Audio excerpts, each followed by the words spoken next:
인생이 무기력해져 있을 때, 어느 때라고요? 인생이 무기력해져 있을 때.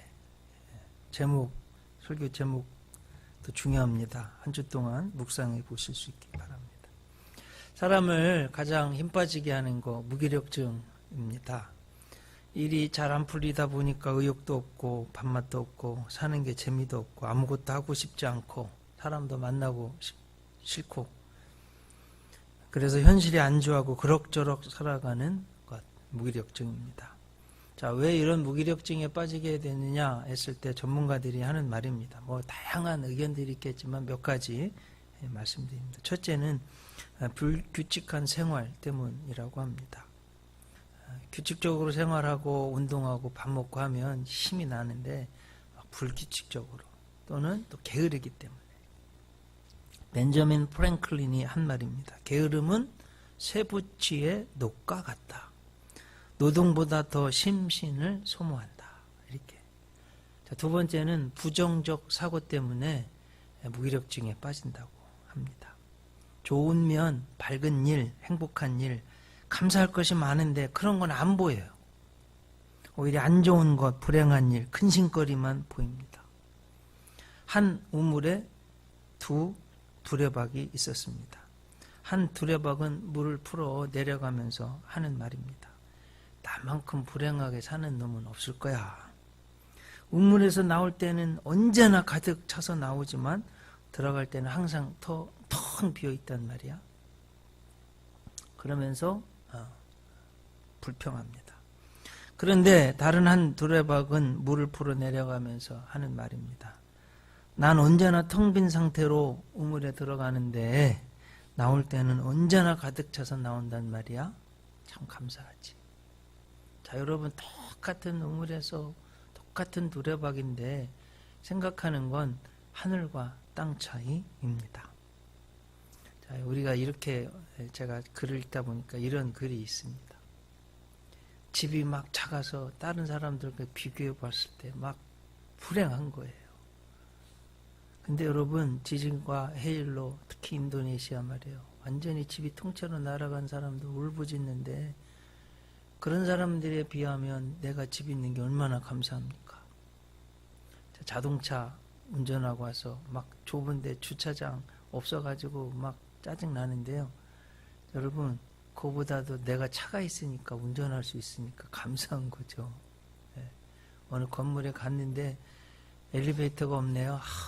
짜증내, 걸어가야 돼. 그게 아니라 걸을 수 있는 다리 있고 건강해서 걸을 수 있는 거 얼마나 감사합니까? 이렇게 생각할 수 있어야 돼요. 직장 때문에 짜증이 납니까? 여러분, 지금 직장이 없어서 한숨 쉬는 사람들이 얼마나 많습니까? 직장 있는 거에 대해서 감사해야 됩니다. 왜 이렇게 무기력증이 있을까 했을 때 실패를 많이 경험했기 때문입니다. 계속 실패하다 보니까 자신감이 없는 거예요. 그래서 다시 도전하지 않고 현실이 안주하다 보니 그저 무기력하게 세월만 흘러가는 그런 무기력증. 오늘 성경에 나오는 그 모세가요, 지금 무기력증에 빠져 있습니다. 지금 오늘 본문에 나오는 모세의 나이는 80세입니다. 여러분 잘 아시죠? 나이도 들었고 실패했고 삶이 무기력합니다. 자, 그가 무기력증에 빠진 이유 조금 설명해 드리면, 여러분 잘 아시는 요셉 이후로 70명이 내려가서 400년 동안 거의 대략 200만 내지 300만이 됐어요. 근데 모세 어머니 요게벳, 아므람하고 요게벳이요, 믿음이 있었습니다. 뭔 소리냐면 잘 알듯이 노예들이요, 노동을 하고 척박한 음식을 먹다 보니까 건강해서 히브리 여인들은 아이를 쑥쑥 잘 낳는 거예요. 딴 거 할 것 없으니까 아이를 많이 낳는 거예요. 하나님이 생육하고 번성하라고 하니까 많이 낳았어요. 그러다 보니까 이 히브리 이 노예들이 자꾸 늘어나니까 아니 바로 황제가 겁나서 다 죽여라, 남자들은. 근데 아므람하고 요게벳이 아들을 낳아서 보니까 너무 이쁜 거예요. 못 죽이고 있는데 3개월이 지나니까 아이 울음소리가 너무 커서 데리고 있을 수가 없어서 갈대 상자를 만들어 역청을 바르고 나일강에 띄웠어요. 참 그때 마침 바로 황제의 딸이 목욕하러 왔다가 갈대상자를 보고 그 안에 있는 모세를 보고 하나님의 신의 감동에 대해서 그런지 그 아이를 양자로 삼았어요. 그러니 여러분 잘 알듯이 이제 바로 황제는 아들이 없었어요. 딸의 그 공주의 아들이면 황제가 될 수 있는 양자가 돼서 바로 궁전에 가서 40년 동안 세계 최고의 문무예 교육을 받았습니다. 어느 날 바깥에 나가보니까 자기 동족 히브리 노예가 애굽 사람한테 너무나 어려움을 당하는 것을 보고 좌우를 보고 사람 없는 걸 보고서 쳐서 죽여 모래에 숨겼어요. 그리고 또 어느 날 모세가 나가서 히브리 노예들이 너무 노동을 하니까 자기들끼리 싸워서 왜 싸우냐고 하는데 우리가 언제 너를 우리의 감독자로 삼았느냐, 네가 애굽 사람을 쳐 죽이더니 우리도 죽이려고 하느냐 하면서 드러났던 죄, 살인죄가요 밝혀지게 되고 바로 황제에 알려지게 되고 바로 황제가 분노를 해서 죽여버리겠다고 그래서 바로 황제를 피해서 도망간 것이 미디안 광야입니다. 거기서 뭐 했냐? 미디안 제사장의 딸 십보라를 만나서 결혼을 하고 직업이 바뀌었어요. 이제 신분이 양떼 치는 사람으로 1년도 아니고 2년도 아니고 3년도 아니고 10년도 아니고 20년도 아니고 40년 동안 중앙 무대에서 떨어져서 광야에서 살인자, 전과자로 그렇게 지금 모든 사람에게 잊혀져서 패배자의 모습으로 살고 있는 그런 모세의 모습입니다.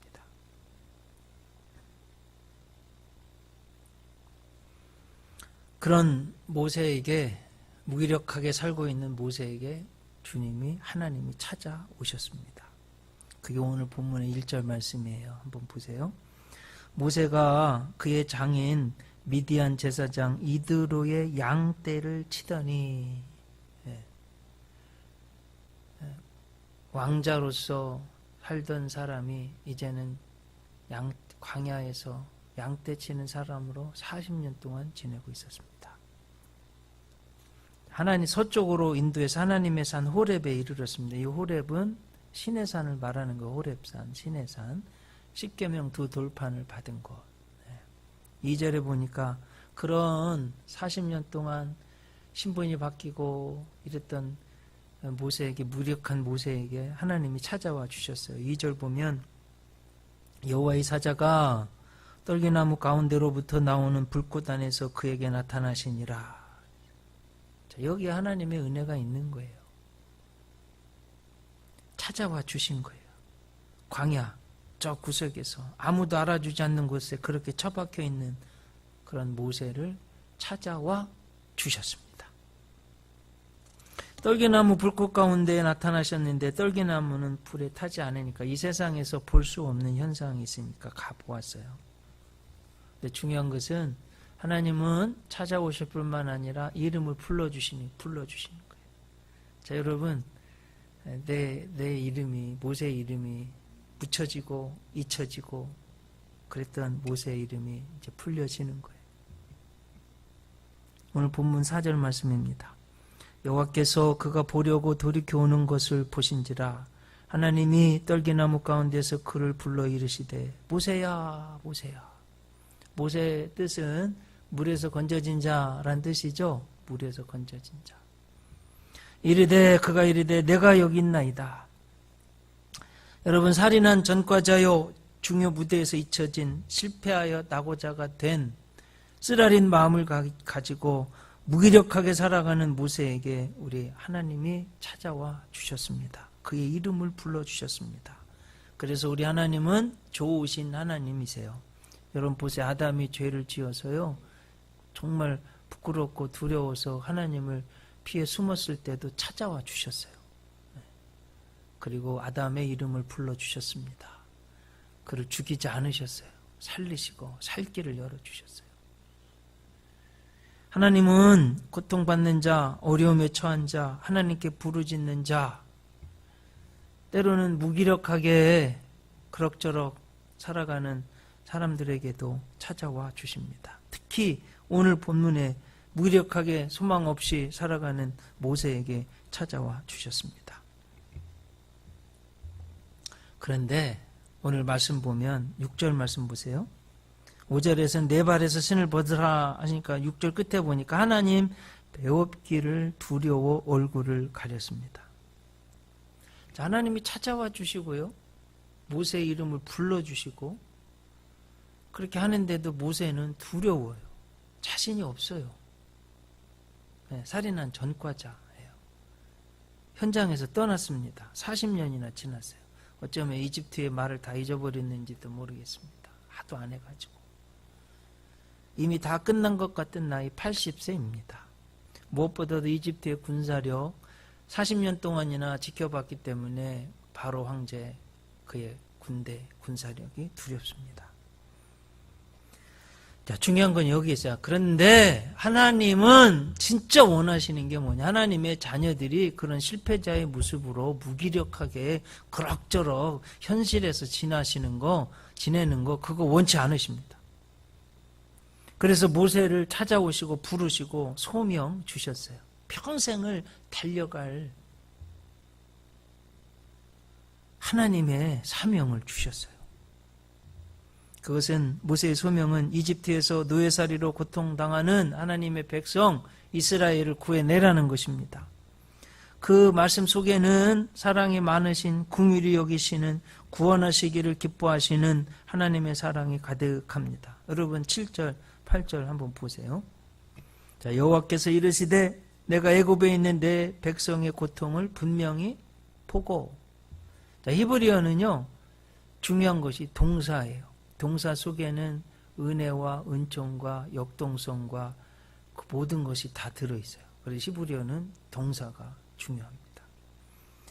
하나님이 어떻게 하셨는지 한번 보세요. 내 백성의 고통을 분명히 보고 그들이 그들의 감독자로 말미암아 부르짖음을 듣고 그 근심을 알고 이렇게 말씀하세요. 보고 듣고 아셨다는 거예요. 자, 여러분, 자, 우리가 살아가면서 그럴 때가 있잖아요.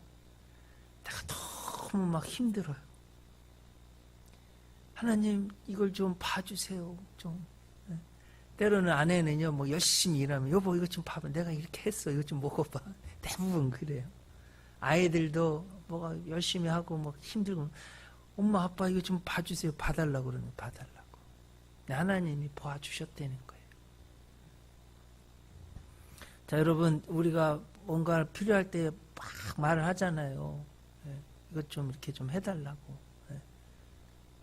자, 여러분, 이게 망하기 일보 직전에 기업가가 은행에 융자 받으러 갈 때 그 마음을 아시겠어요? 진짜 여기서 융자 못 받으면 난 망하는 거예요.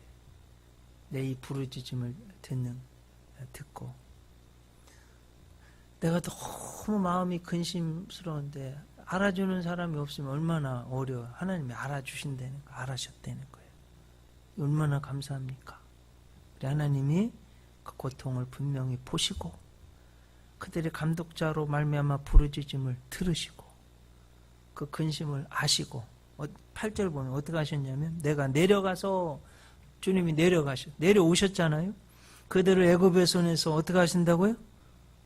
건져내고 그들을 그 땅에서 인도하여서 아름답고 광대한 땅, 젖과 꿀이 흐르는 땅으로 데려가려 하노라. 이게 하나님의 얼마나 크신 은총인지 모르겠어요. 그래서 하나님이요 모세에게 이렇게 소명을 주셨어요. 무기력하게 잊혀지고 광야에서 아무것도 아닌 것처럼 40년 동안 너무나도 정말 어떻게 보면 좀 외롭고 쓸쓸한 생활을 하고 있는데 주님이 그 무기력한 모세에게 소명을 주시는 거예요. 중앙 무대로 다시 옮겨 놓으시는 거예요. 9절 말씀 보세요. 모세의 소명이 이제 가라. 10절 이제 내가 너를 바로에게 보내어 너에게 내 백성 이스라엘 자손을 애굽에서 인도하여 내게 하리라. 하나님이 소명을 주셨습니다. 자, 여러분, 모세에게도, 무기력한 모세에게도 80살의 소명을 주셨다면, 이제 이 말씀이 수천 년 전의 말씀이 아니에요. 오늘 나에게 주시는 말씀이에요. 여러분들에게도 하나님이, 때로는 우리도 얼마나 무기력하게 살아갈 때가 많습니까? 특별히 전도 말이에요. 해도 안 되는 거예요. 매일 실패하는 것만 같고, 정말 이렇게 전도가 안 될 수가 있나? 내가 능력이 이렇게 없나? 우리 주님 살아계신데. 저도 그럴 때가 너무나 많거든요. 근데 주님이 다시 찾아오셔서 우리에게 용기를 주시는 거예요. 주님은 구원하시기를 원하시는 거예요. 가라는 거예요. 근데 여러분, 이렇게 모세에게 주님이 소명을 주셨는데 성경을 유심히 보면 모세가요 4번이나 사양합니다. 오늘 본문에도 보면 11절 보세요. 모세가 하나님께 아뢰되 내가 누구이기에 바로에게 가며 이스라엘 자손을 애굽에서 인도하여 내릴까? 제가 옛날에는 젊었을 때는 이 성경 읽을 때 모세 이것만 이를 건방질 때가 어디 있어 막 제가 해석을 이렇게 했거든요. 옛날에는. 근데 제가 이제 50이 넘고 저도 해도 안 되는 게 너무 많고 지금 해석은 달라졌어요. 어떻게 달라졌냐? 모세가 자신이 없는 거예요. 하나님 앞에 죄송한 거예요. 여러분 전과자예요. 살인자예요. 다시 가고 싶지가 않은 거예요. 그리고 이제 이스라엘 민족에게 섭섭한 마음도 있어요. 내가 이렇게 너 이스라엘 민족을 위해서 살인 뭐 의도는 아니지만 그렇게까지 내 민족을 지키려고 했는데 나를 배척하고 섭섭한 마음도 있고 여러 가지 마음이 있는 거예요. 자신이 없어요. 사실은 이런 마음이 컸던 것 같아요. 출애굽기 4장 1절에도 보면 이렇게 말합니다. 모세가 대답하여 이르되 그러나 그들이 나를 믿지 아니하며 내 말을 듣지 아니하고 이르기를 여호와께서 네게 나타나지 아니하셨다. 이렇게 하면 주님 저 어떻게 이게 그들이 나를 믿지 않는다는 거예요. 출애굽기 4장 10절에 보면 모세가 여호와께 아뢰되 오 주여 나는 본래 말을 잘하지 못하는 자녀이다. 주께서 주의 종에게 명령하신 지금 이 소명을 주신 이후에도 역시 그러하니 나는 입이 뻣뻣하고 혀가 둔합니다. 어떻게 가서 말을 못하겠습니다. 또 출애굽기 4장 13절에 보면 모세가 이르되 오 주여 보낼 만한 자를 보내소서. 너무 자신이 없는 거예요. 어쩌면 우리들의 모습이지 않을까 하고 생각도 해보고 사실은 저의 모습이지 않을까. 이 설교를 준비하면서 제가 많이 울었습니다. 내 모습이지 않을까.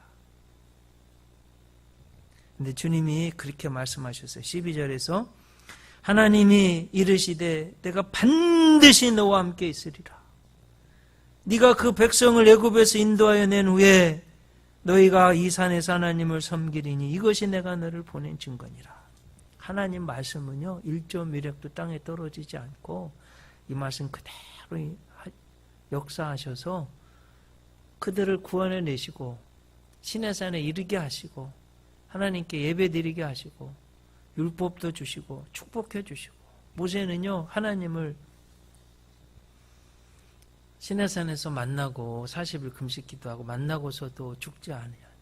얼마나 하나님의 영광이 임했는지 막 얼굴에서 광채가 나는 그런 사람으로 변화돼서 하나님이 정말 놀랍게 쓰셨습니다. 아마 예수님 이전에 가장 능력 있는 사람이라면 모세잖아요. 사람들이 그의 얼굴 보기가 두려워서 수건을 좀 쓰고 다니라고 할 정도로 그렇게 하나님이 쓰신 거예요. 여러분 무기력하게 있었던 전과자, 살인자, 광야에서 잊혀져서 살아갔던 그 무기력증에 빠진 모세도 하나님이 불러서 쓰셨습니다. 우리들도 써주실 줄로 믿습니다.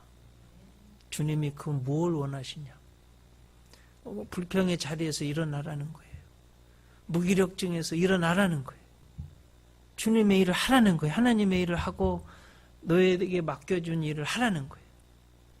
여러분 이걸 꼭 믿으시기 바랍니다. 예수님 한번 보세요. 예수님 예수님이 이 세상에 하신 일은 딱 이겁니다. 하나님이 하신 일 똑같아요. 예수님 당시 가장 큰 죄인이 세리하고요, 창녀였습니다. 자, 세리 마태를요, 주님이요, 부르셔. 있는 그대로의 모습, 세리 죄인인 모습을 받으셔서 부르시지만 있는 그대로의 모습으로 머물지 않게 하시고 바꾸어 놓으셨어요. 변화시키시는 거예요. 일어나라 하시는 거예요. 세리장 삭개오도 주님이 아브라함의 자손이라고 의로운 자라고 불러내셨어요. 38년 된 베데스다 연못가의 병자. 여러분 38년 동안 먹지도 제대로 용변 용무도 그 눈물땀 한숨 고통이 그 자리에 불러 이렇게 세우신 거 아니에요? 눈먼 자 바디메오도 그 장님의 자리에서 불러 일으켜서 세우셔서 눈뜨게 하셨잖아요.